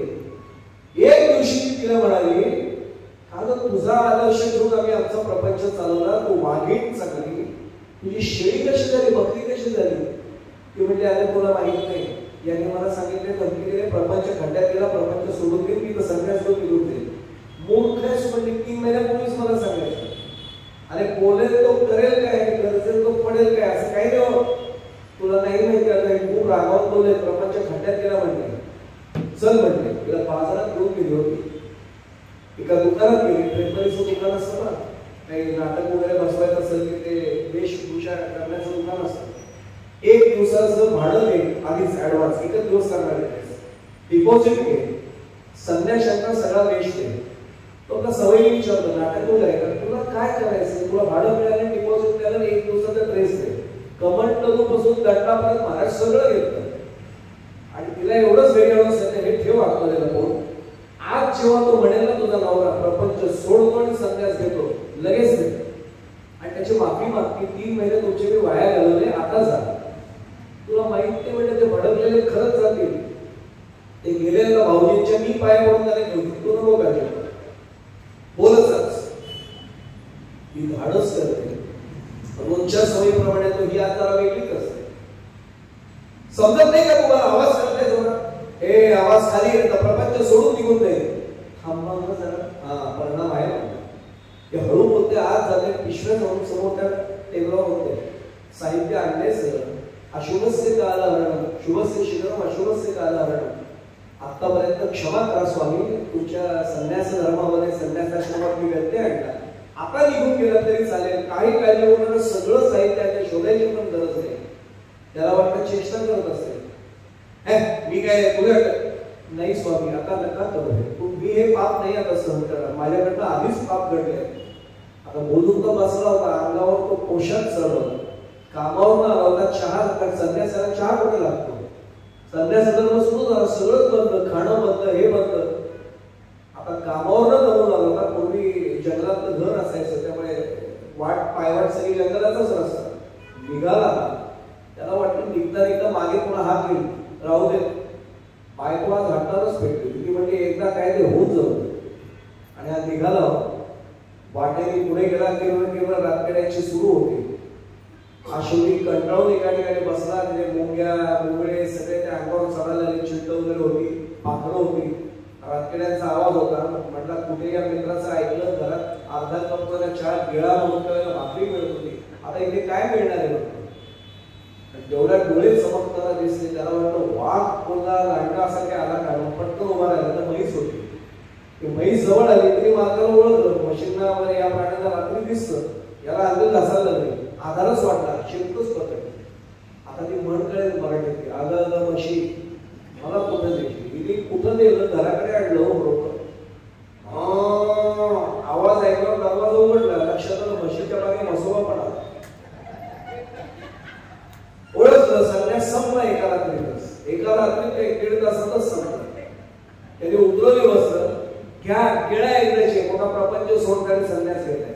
माहिती आहे तुमचा संन्यास सोपं आहे प्रपंचाचा त्याग करणं, पण आता माहिती म्हणून सांगतो प्रपंचाचा त्याग सोडून त्या संसाराचा सुद्धा त्याग करणं कसा अवघड आहे. पण आम्हाला माऊलींनी आशीर्वाद दिलाय, माऊलींनी फार मोठा मार्ग दाखवलाय, त्यांची उभी आपण समोर ठेवली. हरिपाठाचा पहिलाच आवाज काढून पहा, असोनी संसारी जिव्हे वेगुतरी वेद शास्त्र उभारी पायाचा. आणि आता माहिती म्हणून सांगतो श्री महाराजांनी सुद्धा त्यांच्या अंतिम अभंगामध्ये, अवतार कार्य संपवण्यापूर्वीचा जो महाराजांचा अंतिम अभंग आहे, आज वरी तुम्हा सांगितली मात नामाविण हित मानू नका, मानू नका नाम साधन लहान तुम्हा माझी आण जीव भावे. त्याच्यात शेवटचा अंतिम चरण काढून, शेवटचं म्हणणं चुकीचं आहे, अंतिम चरण अभंगाचा काढा. दीन दास म्हणे सांगत होते ऐका. महाराजांचे नाम बघा, दास किंवा दीनदास दोन्ही त्यांनी वापरले. दीन दास म्हणे सांगत होते ऐका, अभ्यास वैखरी सोडू नका. एरवी नाम आपण मनातच घेतो, पण जेव्हा शक्य आहे एकटे घरात जातो, भिंती ऐकत असतील बरे तरी सुद्धा एकटं असताना एरवी श्रीराम जय राम जय जय राम, श्रीराम जय राम जय जय राम हे जरूर म्हणावं. याचं कारण सांगतो, मी विज्ञानाचाच विद्यार्थी तरी सांगतो, भिंती जड असल्या तरी सुद्धा या नामाचा परिणाम त्या भिंतीवरही होतो. मी एक साधा प्रश्न विचारू, गोंदवलेला गेल्यावर वेगळं वाटतंच आहे मला, कारण सतत नामसाधना सुरू असते. मी आता जाहीररित्या सांगतो, मी महाराजांनाच म्हणून सांगतो, आम्ही दोघे आता गुहागरमध्ये होतो. 13 कोटी रामनामाचा आपल्या सगळ्या गुरु भगिनींनी 5वा संकल्प पूर्ण केलाय, 13 कोटींचा. आणि आता 6वा 3 दिवसांचा हवन होतं. आणि आपले पंच मनोहर काका प्रत्यक्ष गोंदवले 2 दिवस तिथे होते, पूर्णाहुतीला त्यांच्याच हस्ते पूर्णाहुती झाली. आणि तिथे 6वा संकल्प आता सोडला गेला 13 कोटींचा, 13 लाखाचा रामरक्षेचा आणि 13 कोटी रामनामाचा संकल्प आता यावर्षी गुहागरला 6वा सोडला गेला. म्हणजे आपले गुरुभगिनी गुहागर काही लांब नाही आपल्यापासून. म्हणजे हे जर त्यांना जमतंय, आपल्याला जमत नाही का? पण तिथल्या उपासना केंद्रात खरंच माझे हात जोडून प्रार्थना एकदा जाऊन या. उपासना केंद्रात महाराज प्रवेश केला रे केला की त्या लहरी कळायला लागतात, कारण तिथे बसून आपले गुरुभगिनी सगळा तो जप करताय. एक वेगळी पार्श्वभूमी, आता इथे मला बंधने कोण बोलता येणार नाही, पण फार वेगळी पार्श्वभूमी असलेला एक गृहस्थ ज्याच्या घरात देवाला हात सुद्धा जोडला जातो तर काही शंका आहे, घरचा व्यवसाय वेगळा आहे, त्यांनी 13 कोटी वैयक्तिक संकल्प सोडलाय.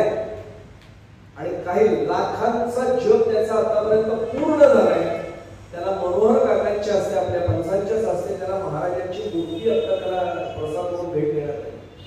आणि स्वतः विजय दादा खरे आणि अजून एक जण आहेत, मला त्याचा आडनाव थोडं आठवत नाही, त्या दोघांचा व्यक्तिगत 13 कोटींचा संकल्प पूर्ण झाला रामनामाचा. आणि ती व्यक्ती जाणवते की महाराज त्यांच्यात काय बोलले. कधी कोणाबद्दल आपण समोर बोलले त्यांना आवडणार नाही म्हणून मी त्यांच्या अपरोक्षाने बोलतोय. अशा व्यक्तींच्या सहवासात मलाही 3 दिवस सेवा करता आली. खरंच जमलं तर गुहागरला जाऊन भेटून या. विजय खरे नाव जरूर लक्षात ठेवा. पूर्ण घर त्यांनी एका बाजूला स्वतःचं घर आणि एक स्वतःच्या घराचा फार मोठा भाग उपासना केंद्राला देऊन टाकलाय कायमचा. अहो, भावाला सख्खे 1 इंच जमीन देताना आम्ही कोटी होतो. त्यांनी सांगितलं महाराजांचं आहे घरात, माझघरात एवढ्याच्या 10 बाय 10च्या माझघरात उपासना चालायची, जागा कमी. आणि त्यांनीच घरी जाऊन अरे रामनामाची आवडी या ना, रामनामाची आवडी या ना, आमचे महाराज असं करून एकेकाला जमवलं. आपण तो सुदैवाने एकत्र आधीच आणून राहिलो, त्यांनी एकेकाच्या घरी जाऊन हात जोडून जमवलं. आणि आता अशी परिस्थिती आहे की नित्य उपासना तिथे जाते, नित्य उपासना. आणि पूर्ण स्वतःच्या घराचा एक भाग नाही, एक भाग म्हणजे या इथपासून महाराजांना आपण जिथे विराजमान केले तिथपासून जवळ त्या खांबापर्यंत एवढा सगळा भाग आता त्यांनी महाराजांना देऊन टाकला. आणि ते म्हटलं नाही, ते महाराजांचंच घर आहे, मी कुठलं दिलंय? महाराजांचं घर महाराजांच्या ताब्यात कोणा ठेवले, उरलेल्या भागात महाराजांनी मला ठेवलं. ही श्रद्धा आहे त्यांची. मी का सांगतोय, आपल्याला समोर आदर्श कसे असं आपलेच गुरुबंधू आणि गुरुभगिनी आता लक्षात घेऊन मला एवढ्यासाठी सांगायचंय, कुठल्या लहरी तिथे जाणवतात. त्यामुळे मोठ्यांनी ते अभ्यास वैखरी सोडू नका किंवा महाराज सांगतात. मग गोंधळ्यात गेल्यावर पवित्र वाटतंय, गुहागरच्या उपासना केंद्रात पवित्र वाटतंय. याचं कारण असं, तिथल्या जनाला सुद्धा रामनामाचं चैतन्य प्राप्त झालं. चैतन्याला चैतन्य मिळणं नवीन नाही हो, जळालाही आता चैतन्य प्राप्ती झाले इतका त्या नामाचा परिणाम आहे. म्हणून मुद्दामून कोणाकोणा सांगतो अभ्यास वैखरी सोडू नका. आसोनी संसारी जीव वेगू करीवे वेदशास्त्र उभारे बाह्या साधा. आता काय साधा वाद. मला साधा प्रश्न विचारायचा आहे. श्री महाराजांनी नामाचाच आग्रह का केला? साधी गोष्ट देह मला मिळालेला आहे, जीभ मला मिळालेली आहे, पण या जिभेचा उपयोग अनेकदा नको त्या कारणासाठीच होतो. जडभरताचं उदाहरण मी नेहमी देतो. जडभरत राजा जो होता 12 वर्ष मौन पाळलं होतं, फक्त भगवत नामाशिवाय काहीच बोलत नव्हतं. माझ्यासारखा 12 वर्ष भगवत नाम सोडून बाकीचं बोलतो. माझ्या आयुष्यात ते खरं सांगतो किती वर्ष झोपेत गेली, किती वर्ष व्यवसायात गेले. आणि आम्ही तसं समर्थन करतो नाही महाराज काय व्यवसायामध्ये नाही जमतो. मी पुढे जाण्यापूर्वी सांगू, जर महाराजांवर नितांत श्रद्धा असेल तर बाबांचं उदाहरण माहिती आपल्याला पूजनीय बाबांचं. पूजनीय बाबांनी वाणी अवतारात महाराजांना सांगितलं होतं. आपण सगळे अनुग्रहित त्यामुळे वाणी अवतार प्रत्यक्ष अवतार आपल्याला दोन्ही माहिती आहे. पेटीवर जेव्हा तो वाणी अवतार याचा महाराज बाबांनी थेट त्याला सांगितलं महाराज एक अडचण झाली होती. ते म्हणजे काय, ते म्हणजे मला नोकरी सोडायला लागेल का काय वाटतंय. ते म्हणजे का, ते म्हणजे नाम सोडू नये असं वाटतंय, पण मी तत्वज्ञान शिकवतोय. आणि तत्वज्ञानाचे प्रोफेसर होते आपल्याला माहिती फिलॉसॉफीचे बाबा बेलसे. बाबा म्हणायचे की तत्वज्ञान शिकवताना नाम घेऊ कधी. महाराज हसले म्हणजे एवढीच अडचण आहे. हो म्हणते वर्गात शिरताना माझं स्मरण कर. आणि मला एवढंच सांग महाराज आता लेक्चर सुरू होत आहे तत्वज्ञानाचं, शिकव म्हणजे जाऊन मला लेक्चर संपलं की पुन्हा उंबरटा शिकव मला, माझं स्मरण कर.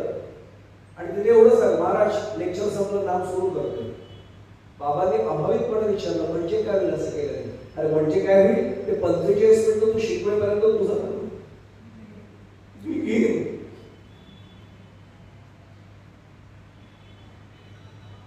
अनुग्रह घेऊन नाम का घ्यावं याचा आता उत्तर आपल्याला खरं मिळेल.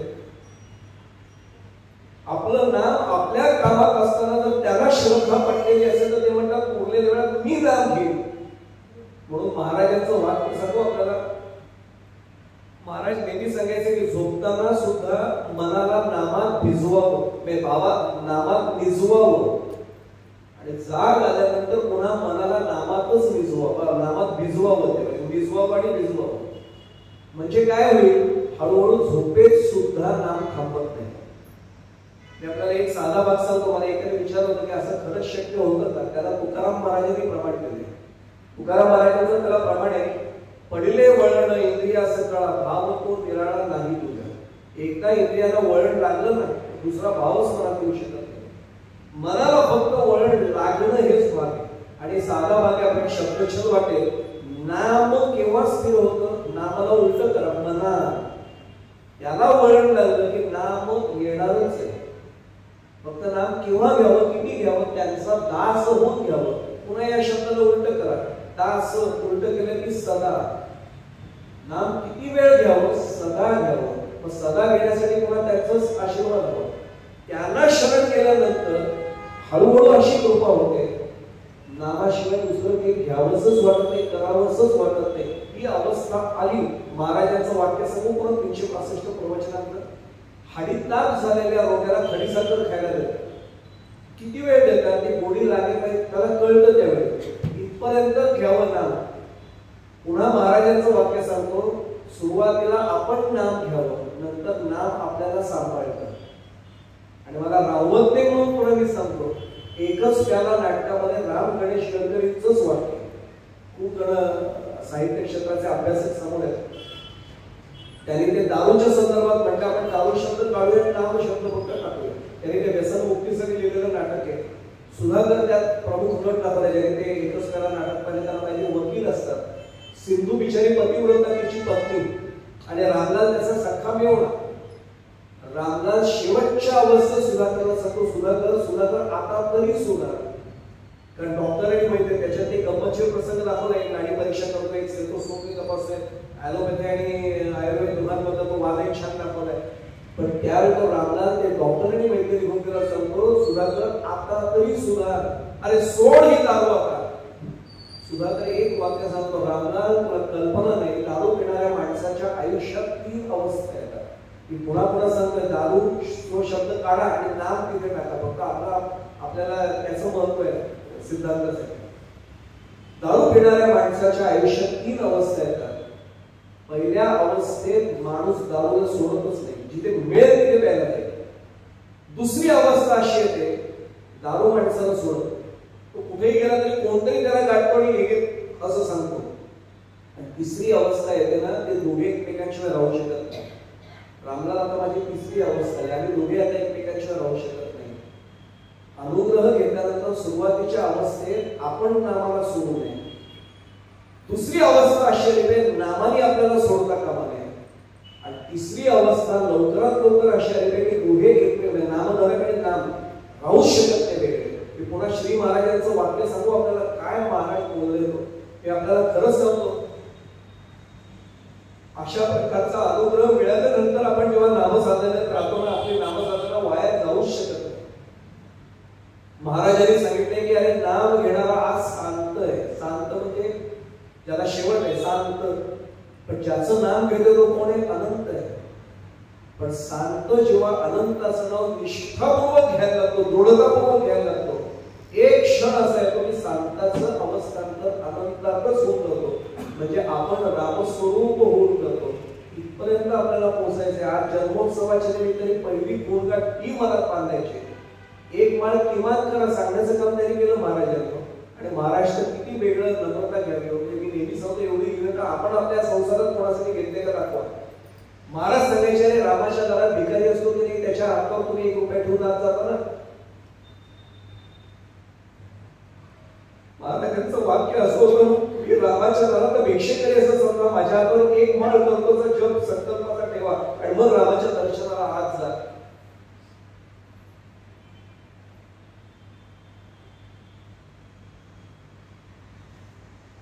एवढं तरी आमच्या हातात घडायला सुरुवात झाली. महाराजांनी एकदा आपलं पोट धरलं ना, आणि आपण वेडेपणा नाही करायचा. महाराजांचं पोट नाही आपण घरात द्यायचं.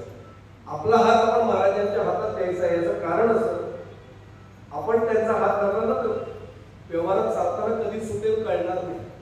आपला हात त्यांनी हातात धरला तर आई सारखं ते धरतात. आणि आईला माहिती गर्दीतलं पाठ सुटू नये म्हणून बरोबर घेऊन जातात. आणि मी तर आपला अनुभव सगळ्यांचा असेल, आपल्याला माहिती आहे.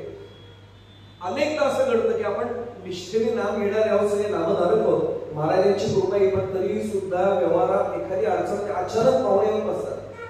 आणि ते असे आलेले असतात की त्यांचं सर्व काही आपल्याला करायला लागते. नेहमीची वेळ चुकते आणि पटकन कोणासाठी फोन येतो. एक सहज उदाहरण सांगतो. अरे आज तर घरी जरा येतोय, मग या ना, मी आहे घरीच येतात. नाही जरा जॉब राहिला तेवढा करून येतो. ओळखायचं महाराजांनी इथे चापट दिले, तुझा राहिलाय. कुणाच्या तरी माध्यमातून महाराज जागृत करतात. प्रत्येक नामधारकाचा अनुभव आहे. कधीतरी वाक्य असं येतं, अरे जॉब झाला की येतोस, म्हणजे तू महाराजांनी आपला कान धरलाय, तुझा राहिलाय बरं का. म्हणून मी पुन्हा सर्व निष्ठेने फक्त शरण जाऊया, सगळं घडतं आपोआप. आणि दुर्दैवाने आम्ही आमच्या जिभेचा किती वाईट वापर करतो कळत नकळत. पटकन कोणा तरी आपण अनेकदा इतकी चूक आपण करतो. एखादा वाईट मनुष्य समोर देव याचं भलं नाही करणार, तू कोण ठरवणार? याचं देव ठरवेल ना. देव बघतोय हो सगळं, ते तू कशाला सांगायला पाहिजे, देव बघतोय. हे सुद्धा करू नका. मी महाराजांचं वाक्य सांगतो, कोणी जर वाद घालायला आला ना त्याच्याशी वादही घालू नये. त्याचं कारण वाद घालण्यात तुमची 5 मिनिटं नामस्मरणाची फुकट जात आहे. वाद घालून कोणाचं बरं. आणि महाराजांचं मला एक वाक्य झकास आवडतं. 365 प्रवचनात महाराज अक्षरशः कसं जगावं शिकवून गेले.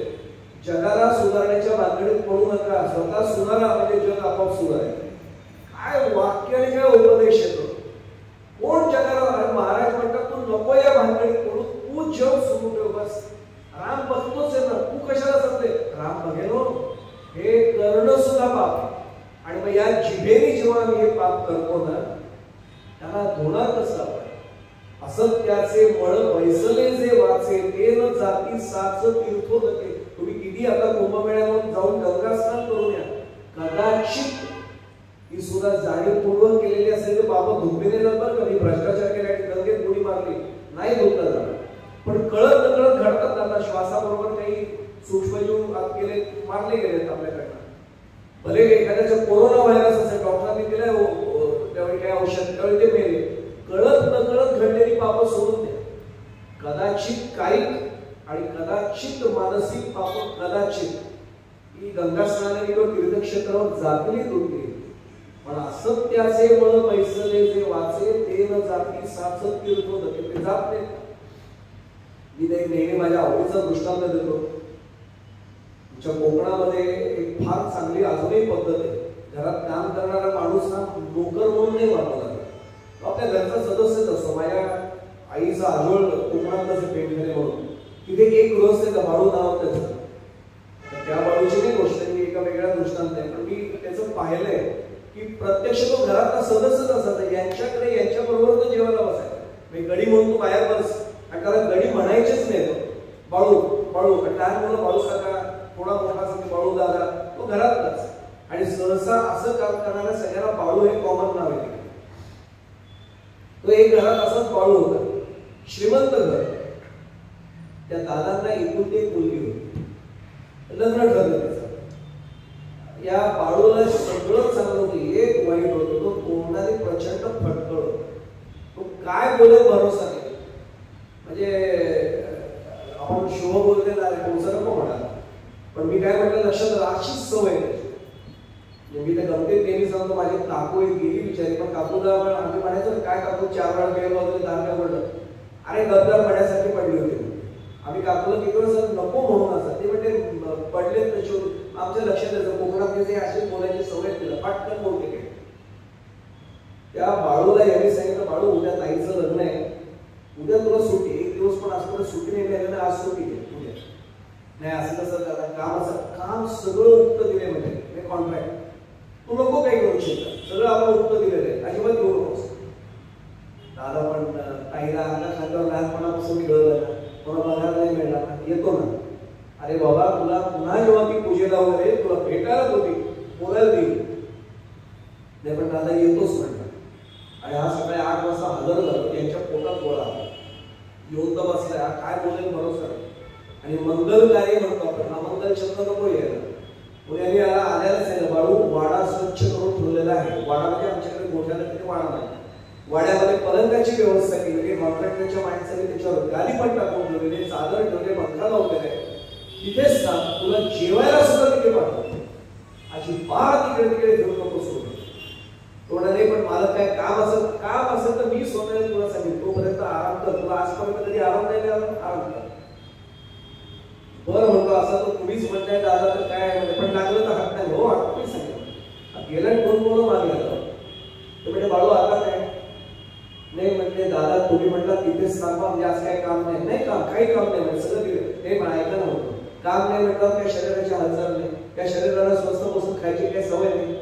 जेवण तिकडे पाठवणार नका, जास्त पाठवू नका, आज काय जाणार नाही. बरं म्हटलं नाही ऐका ना म्हटलं, दादा पिंडाला लागतो ना तेवढाच भात पाठवा. शब्दच बघा, मंगल कार्य झालं, पिंडाला लागतो ना तेवढा भात पाठवा, तेवढा खाईल. मेल्यावाली कर मण्यासारखं पडू नये. मग तिकडे मांडवाला आग लावू का जावई बापाला अटॅक येऊ, आपल्याला काय फरक पडत नाही. मालकाने डोक्याला हात लावला, बाळू जे बोलायचं होतं ते बोलून झालं, आता वाड्यात गेला काय आणि इथे राहिला काय, बस पडली. मी का सांगितलंय तर उदाहरण गप्पत सोडून द्या, नको त्या गोष्टी. आणि महागाईपासून क्रिकेटपर्यंत आणि दिल्लीपासून गल्लीपर्यंत राजकारणावर आमचा संबंध नसून आम्ही भाष्य करतो. महाराज म्हणतात त्याच्यापेक्षा नाव घेत त्यांनी फायदा होईल. त्यांनी काय फायदा झाला मला, महागाई वाढली, मी म्हणते कमी होणार आहे का? त्या राजकारणात असं झालं, मी म्हणते राजकारण बदलणार आहे का?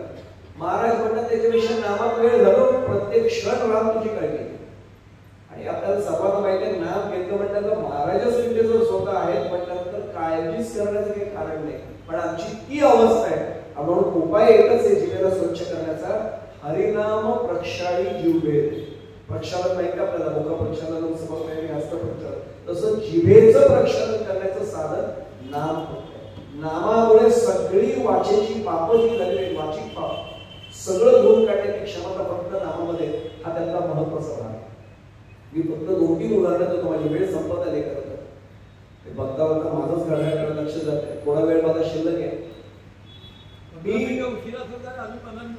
जरूर नक्की 15 मिनिटं तुमची अनुमती आहे तर मी तेवढं पूर्ण करतो विषय.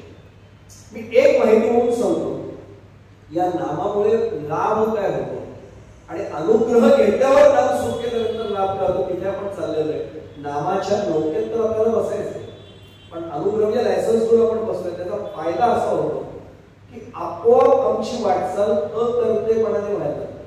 महाराजांच्या 365 प्रवचनात किमान 5 ते 6 वेळा महाराजांनी आग्रह करून सांगितले, करतेपणा सोडा, करतेपणा रामाला द्या. समर्थांनी हेच जीव तोडून सांगितलं, राम करता ऐसे म्हणते, पण आपण म्हणतो मीच केलं.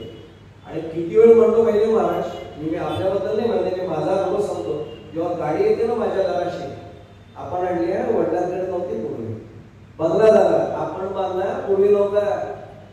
आणि आजार पण आला की म्हणायचा, रामराया काय रे, रोज रामपाठ सुरू आहे, रोज नाम घेणं सुरू आहे, का आता हात ठिकाणी, तेव्हा हात असा काय रामा.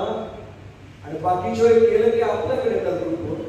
आता लक्षात येते की रामांना त्यावेळी काय वाटत असेल. हा त्यातला एक साधा भाग आहे. करते पण सोडलं. आणि एकदा महाराज तुम्ही माझ्याकडून नाम करून घेत आहे म्हटलं, मला राहवत म्हणून मी उदाहरण सांगतो. आपल्याला सगळ्यांना रामनाम म्हटलं की कबीर महाराज आठवतात. आणि आपल्याला माणिकाईच्या आवाजात घरोघरी पोचलेलं गीत, कबीराचे गिणतो शेले कौशल्येचा राम. अशाच कबीरांच्या वंशातले कोष्टी होते. कोष्टी म्हणजे विणकर, त्याला इंग्लिशमध्ये लिव्हर म्हणतात, ते विणकाम करणारे. कबीरांच्याच वंशातला माणूस. त्यामुळे काय विणकाम करायला पहाटे बसायचं, ते दिवा उजेड काय करा म्हणा, कंदील म्हणा, काही म्हणा त्यावेळेचा असेल ते. आणि हा पहाटे उठून ब्रह्ममुहूर्तावर विणकाम करत बसायचं. श्रीराम श्रीराम श्रीराम. राजवाड्यात नेमकी झाली चोरी. चोरी झाल्यानंतर ते पहाटेची वेळ असते, तो उजेड काही फारसा पडलेला नसतो. चोर धावत असतो गाठोड घेऊन, आणि मागणं शिपाई राजाचे धावत असतात. चेहरा नसतो दिसलेला, गाठोड घेऊन माणूस धावतो एवढं कळतं. शिपाई त्यावेळेचे खूप चुस्त एकदम पाठलाग सुरू करतात. अंतर असतं, पण याला लागतो दम. आणि एक सांगून, चोर म्हटल्यानंतर आधी मनावर एक ओझं असतं. हे मी ऐकून सांगतोय तुम्हाला, मला काय याचा अनुभव नाही. पण एक सांगू आपल्याला, आपल्या तुमच्या माझ्याकडनं सुद्धा कळत न कळत मानसिक चोरी घडते बरं का. आज जग राहायला ही सुद्धा चोरी नाही तर काय म्हणणार याला. आणि खरं सांगू तुम्हाला, ज्याला अस्तेय म्हणतात ना, त्याची शास्त्रातली व्याख्या काढून पहा. दुसऱ्याच्या मालकीची वस्तू त्याच्या अनुमतीशिवाय नुसतं कुतूहल म्हणून मी हातात उचलून घेतली, त्यालाही चोरी म्हटलेले असते. हा नवीन ऐकू झाली चोरी. नकळत घडले पण झाली ना. मी नेहमी सांगतो, हे कळत नकळत आपल्या अनेकदा कळत ना. आणि त्यांनी म्हणावं ना, बघा ना तुम्ही म्हणून आपणच त्याचा हातात वस्तू काढून घेतो. मी पुढे जाण्यापूर्वी सांगतो, माझी आई फक्त 7वी शिकलेली, पण आई मला एक वाक्य सांगायची, दुसऱ्याची वस्तू हातात घेण्यापूर्वी एकच विचार कर, जर वस्तू बिघडली तर ती भरून देण्याची तुझी लायकी आहे का. असेल तर हात लावता येतो, दुसऱ्याच्या वस्तूला हात लावायचा नाही. आई 7वी शिकली होती, पण काय संस्कार आहे की त्या जुन्या लोकांनी दिलेत ना, आयुष्यभर उपयोगी पडणारे संस्कार. तुझी लायकी असेल ना वस्तू भरून देण्याची, हात लाव. त्यात आपल्या लगेच चाललाय हातात घेतली वस्तू करू नये. मी एवढ्यासाठी सांगतो की तो विचार करत नाही की फक्त श्रीराम श्रीराम. हा चोर धावत आला, याचा आता ते मनावर दडपण असं दबला होता. त्याच्या लक्षात आलं, आता आपली धावण्याची क्षमता संपली.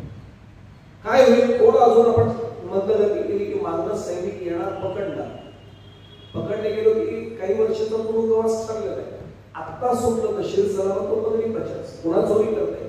आता पकडलं की काही वर्ष केलं आपण. यांनी केलं काय, आता हे हातात आठवड्यात तोपर्यंत मुद्देवर हातात ते सापडणार आपण. याने बघितलं गिराईक चांगलं दिसतंय, काय याचा लक्षात नव्हता. श्रीराम श्रीराम श्रीराम वेळ काम करत बसला. त्याच्याजवळ असं आठवडे ठेवतो तरी याला पत्ता नाही. मी जपमाळ घेऊन बसल्यानंतर सुद्धा जगाची नोंद घेतो बरं का. मी गमतेच सांगतो, श्रीराम जय जय राम कोणी आला, श्रीराम जय राम जय जय राम श्रीराम. रामाला वाटतं सुदर्शन चक्र सोडतोय का काय, तो सांगतो रामचंद्र, अरे पुढच्या अवतारात तर सुदर्शन चक्र आहे. माझा गोपाल कृष्णाचा अवतार, मग त्याच्या लक्षात पंख्यासाठी घेऊन चालले. माझा जप होणारा की तरी मी थांबायचं ना तेवढा वेळ, तरी मी अशा पत्नीला फोन करतो, श्रीराम ते आले चहा कर, श्रीराम जय राम जय जय राम. आणि तो जप करतोय का चहाची फोन करतोय, एवढा सुद्धा मला धीर नाही हो. मी काय म्हटलं लक्षात आलं, आता तरी सुद्धा हात जोडून प्रार्थना, ही प्रारंभिक अवस्था असते तरी जप सोडायचा नाही. कारण नाम घेतलं तरी सोडायला जाते. मी तर नेहमी सांगतो, न कळता पद अग्नीवरी पडे, न घडे दाह असे कधी न घडे. चुकून पाय पडला निखाऱ्यावर, चटका बसणार नाही होईल का, चटका बसणारच आहे. अचित नाम वदो भलत्यामिसे सकल पातक त्वरित हरिते. चुकून जरी त्याचं नाव आलं ना तरी ते पातक हरणार. यांनी विचार केला याचं लक्ष नाही ठेवूया, याला खरंच कळलं ना श्रीराम श्रीराम करत बसायला. धावत आले शिवाय हा थोडं पुढे गेला हळू झाला. आता काय मध्यमान नाही, आपण नव्हतोच तिथे, चेहरा पाहिला नसा होता. हे आले यांचं लक्ष गेलं श्रीराम अरे आठवडे याच्याकडे म्हणजे उजेड होता, आठवडे म्हटलं इथे. आणि मग त्यांनी विचार असा केला गाठोड जर इथे आहे याचा अर्थ चोर हाच आहे. तो एक शिपाई म्हटला काय डायबिटीस माणूस होतं, चोरी केली ती केली, रामाचं नाव घेत बसतंय. एकाने गाठोड उचललं, एकाने याला उचललं, आणलं तुरुंगात टाकलं. सकाळी काय जी दरबाराची वेळ असेल त्यावेळी दरबारात हजर केलं, गाठोड ठेवलं, याला उभं केलं. महाराजांनी याच्याकडे पाहिलं, याला कशाला आणलं जातं नाही, गाठोड चोरले, चोरी केली आहे त्या राजवाड्यात. एक सांगू त्यावेळेला राजा न्यायाधीशच होता, पण राजाची नजर अशी होती ना, नजरेने ओळखायचे सात्विकता कोणाची कोण नेमका चोर. राजाच्या लक्षात काहीतरी चूक झाली, हा नाही चोर असू शकत, खात्री म्हणजे हा चोर आहे. महाराज मोठे मला सगळं पकडले. हो त्याला विचारलं काय रे चोरी केलीस तू, याचं लक्षच नव्हतं. तिथे पण उभं राहून राजाला श्रीराम श्रीराम. राजा शिपाईने असं केलं, अरे मूर्खा राजा बोलतोय तुझ्याशी, डोळे उघड. महाराज बोलतायत म्हणले श्रीराम, त्यांना दाखवलं म्हणतो श्रीराम. महाराजांना सवय आहे श्रीरामची. हा पुढे बोल म्हणते. त्यांनी एवढंच सांगितलं तुला चोरीचा आरोप आहे तुझ्यावर, तुला अटक झाली. काय म्हटलं सगळं रामाची इच्छा म्हटलं श्रीराम श्रीराम. पुढे सुरूच अरे मूर्खा मुद्देमाल तुझ्याकडे सापडण्यात पुरावा मिळाला आहे. रामाची इच्छा म्हणला श्रीराम श्रीराम. 10 वर्ष तुरुंगात टाकतो ना तुला म्हटलं, रामाची इच्छा म्हणला श्रीराम श्रीराम. माझ्यासारखं म्हटलं सर नाही महाराज काही नावाला मी काम करतोय, काही बोलणार नाही, रामाची इच्छा, तुरुंगात त्याचं रामाची इच्छा. महाराजांनी एकदा रोखून पाहिलं म्हणले अरे मूर्खा तुमची चूक झाली, आता नाहीये चोर, बुद्धिमान सापडला नाही, याच्यापुढे काळजी करून चोर पकडत याला सोडा. तो दरबाराच्या बाहेर पडत होता, एकाने गाठलं सोडलं म्हणे तुम्हाला राजाने. माझ्यासाठी म्हटलं नामाची ताकद बघितली का त्याची, काय नामधारक आहे मी. हा तरी म्हणतोय रामाची इच्छा. पकडलं की सुद्धा रामाची इच्छा, सोडलं की सुद्धा. काय ताकद असेल नामात आणि नामधारकामध्ये. आम्हाला पोचायचंय महाराजांच्या जन्मोत्सवानिमित्त, तिथे पोचायचंय, सगळं करते पण रामाचं. माझ्या आयुष्यात दुःख आलं रामाची इच्छा, माझ्या आयुष्यात सुख आलं रामाचीच इच्छा. हे सांगणं सोपं आहे पण आचरणात आणणं कठीण. ते जमलं की ओळखायचं कृपा खरी झाली. स्थिरत्व आलं पाहिजे, इतकी स्थिरता की फक्त आणि फक्त नामाने होऊ शकते. इथपर्यंत आपल्याला पोचायचं, हा त्याचा महत्वाचा भाग आहे. मला एखाद दुसराच फक्त भाग सांगतो आणि मी थांबतो. बायजीत नावाच्या संतांचं मी आवर्जून उदाहरण दिलेलं होतं. हे नाव आपल्या महाराष्ट्रात फार कोणी सांगतच नाही. उत्तर भारतातले संत होते बायजी. बाबा बेलसरे हा दृष्टांत द्यायचे. 75 वय असेल या माणसाचं, आणि हा रस्त्यावर चालत असायचं. सगळ्या लोकांमध्ये सात्विकतेमुळे आदर होता. आणि एक सांगू सात्विकता आहे पाठीने लावायला लागतो, चेहऱ्यावर कळालं. मी जसं मगाशी म्हटलं विजयदाला खरेचं दर्शन खरंच घ्या, त्यांना आवडतं ते मी सांगितलं म्हणून उत्तम, पण जरूर दर्शन घ्या. महाराज भेटण्याचा आनंद मिळतो. त्याच 13 कोटी जप झालाय पूर्ण. त्यामुळे सात्विकता लगेच तिथे गेल्यावरच मी कोणाकोणाचा हात जोडून. या वर्षी मे महिन्यात आंबे नाही खायला मिळाले तरी चालते, पण गुहागरच्या उपासना केंद्रात दर्शन करायला जायचं असा निष्कर्ष काढला तरी सोच करला, असा निश्चय केला तरी ठिकाण. हेच आपल्यासाठी आंबे आहेत, अजून काय पाहिजे दुसरं. यांनी बायजी असं जायचं, सगळ्यांना आदर होत. एका आजीने त्याने एक दिवशी रस्त्यात प्रश्न विचारला. बायजीची थोडं थांबता का, थांबले ते. वय किती हो तुमचं, आमच्या घरी म्हणे देवी चर्च, त्यांचं वय किती. हसले ते म्हणजे काय विचारलं, वय वय किती म्हणे तुमचं. त्याने डोळे मिटले. 4 वर्ष पूर्ण, आता 5वं लागलं म्हणते. त्या आजी चिडल्या, अहो तुम्ही एवढे मोठे सात्विक, तुम्हाला संत म्हणून आम्ही गाव मानतो, तुम्हाला काय वाटत नाही चेष्टा मस्करी करायला. एवढं वय झाले तुम्ही मला सांगता 4 पूर्ण झाले 5वं लागले, रडायला लागले भर रस्त्यात. आणि एवढंच म्हणले आजी मी चेष्टा नाही करते, 70 वर्ष माझी प्रपंचासाठी वाया गेली, मी काही नाही केलं त्याचं. 4-5 वर्षांपूर्वी माझे सद्गुरू मला उपदेश करून नामसाधना दिले. 4 वर्ष माझ्याकडून नाम नियमित होते. आता 5वं वर्ष लागले. खरं आयुष्य 4 वर्ष पूर्ण 5 झाले. पहिली 70 फुकट गेली ती कशाला पोहोचताय.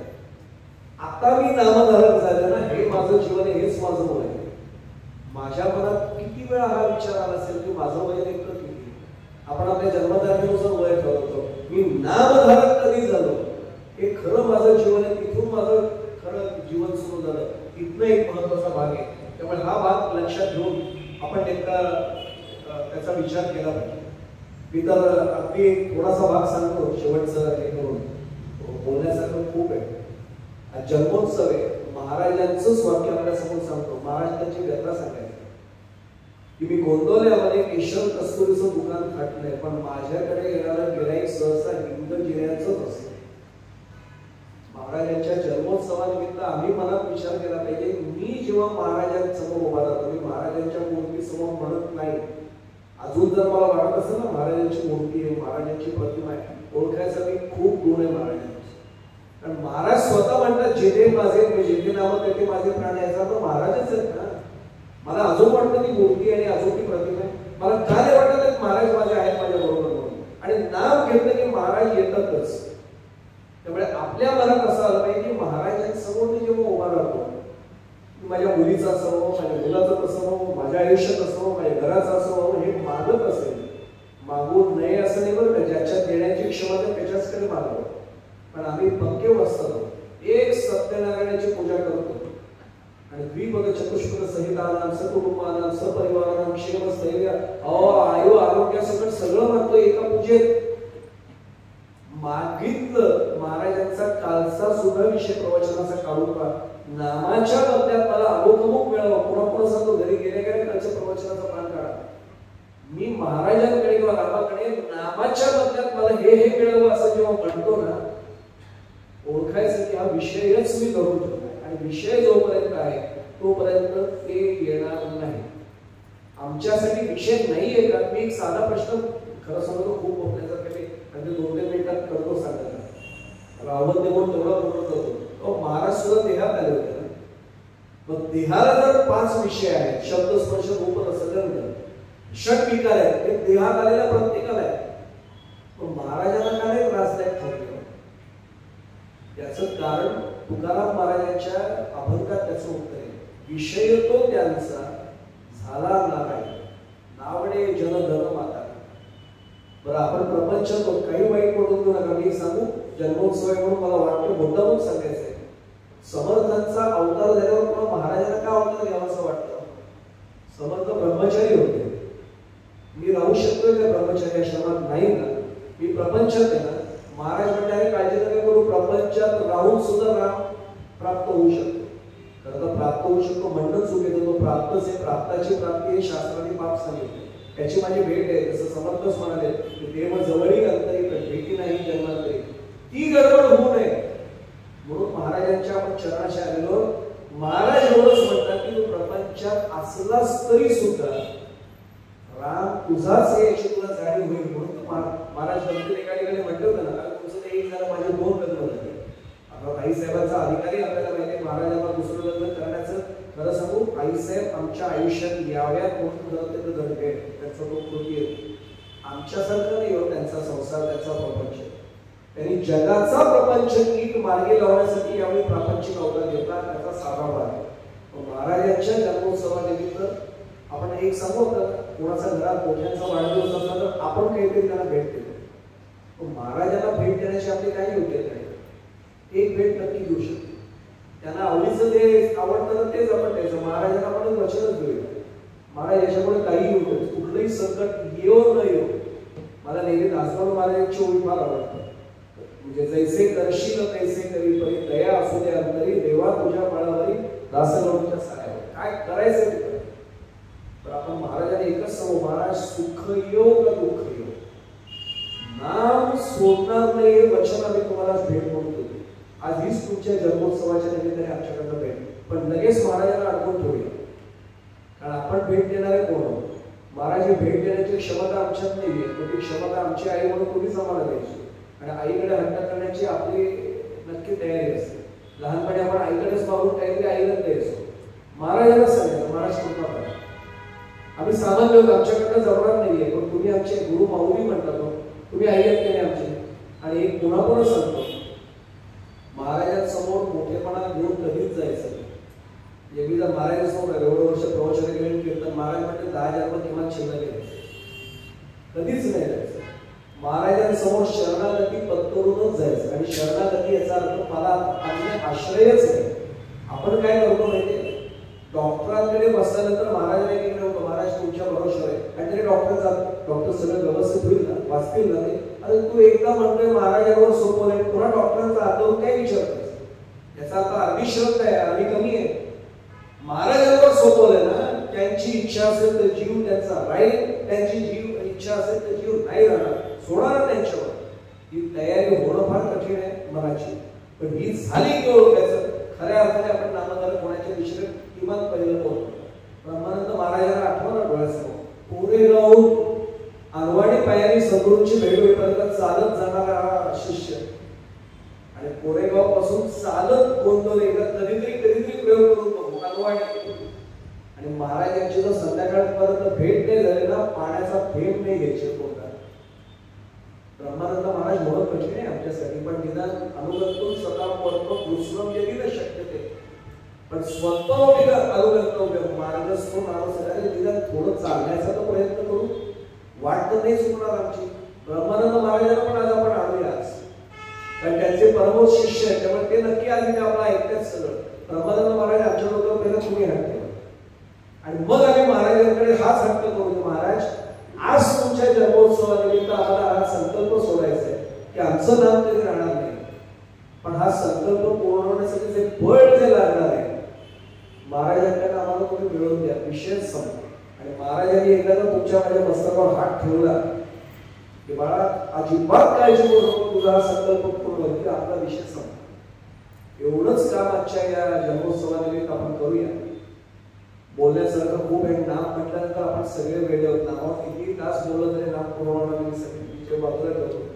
आणि महाराजांना एकच आपला प्रतिनिधी म्हणून प्रार्थना करतो की आपण संसारामध्ये आलोय म्हणून नावेत बसतोय, महाराजांनी आपल्यासाठी सजवलेली नाव दिली, म्हणून नामाची या सहस्र यामा नको सहस्र नाव, एकच नाव श्रीराम नाम नौका भवसागरी तर आहे. आपल्याला सर्वांना माहिती पडेल या एकमेव नावेत आम्ही आता बसूया. म्हणजे या भवसागराची चिंता करण्याचं कारण कुठे आपल्याला बोलतो, त्या भवसागराची चिंता सोडून देऊ, महाराजांवर आढळ श्रद्धा ठेवूया आणि महाराजांना सोपवूया की महाराज आमच्याकडनं नाम नेहमी कृपा करतास. काहीतरी मागितलं तर ते वाटेल ते द्यायला नसेल, पण आपण हे मागितलं तर त्यांना सर्वात जास्त आनंद होईल. आणि 100% आज ते जन्मोत्सवाच्या निमित्ताने आनंदाने ही भेट आम्हाला देतो. बस एवढंच त्यांच्या चरणाची मागणं आपल्या सर्वांचा प्रतिनिधी म्हणून ठेवतो.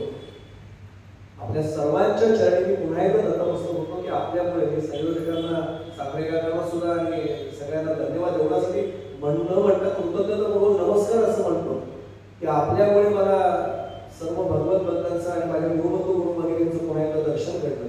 म्हणून आपल्या सर्वांच्या चरणी नतमस्तक होतो. कृतीने शक्य नसलं तरी मनाने भावनेने आपल्या सर्वांच्या चरणी साष्टांग प्रणिपात करतो.